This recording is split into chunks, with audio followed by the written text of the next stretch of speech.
Nabantayan ang pagpangliki sa usa ka classroom sa Sudtonggan Elementary School sa Lapu-Lapu City human sa pagtay-og sa linog sa lungsod sa Poro. Ani ang report. Subay sa hitabo, gipahibaw ni Berame, head sa Lapu-Lapu City Disaster Risk Reduction and Management Office, nga gisuspenso ang tanang klase, mapribado man o pampublikong tunghaan sa Lapu-Lapu City karong adlaw.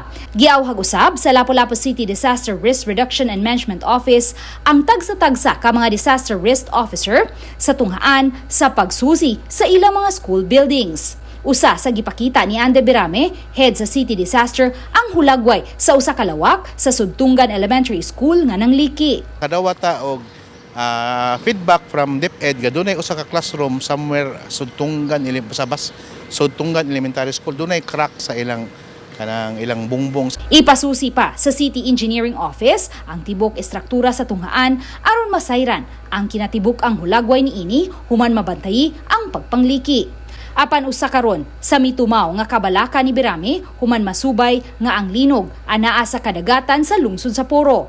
Nabalaka siya nga posibleng makamugna og tsunami kung nahitabo pang magnitude 6 ang linog.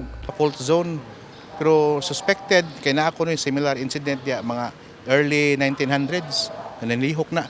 Munang if ever karon nilihok siya bag-o, among kayawan is kung labi na offshore magka-generate og tsunami. Sagad maapektuhan niini ang mga isla sa Ulango, ilabi na ang haduol sa mga isla sa Poro sa isla sa Camotes. Uban ni Marlon Malgazo, Luan Merondina, Balitang Bisdak.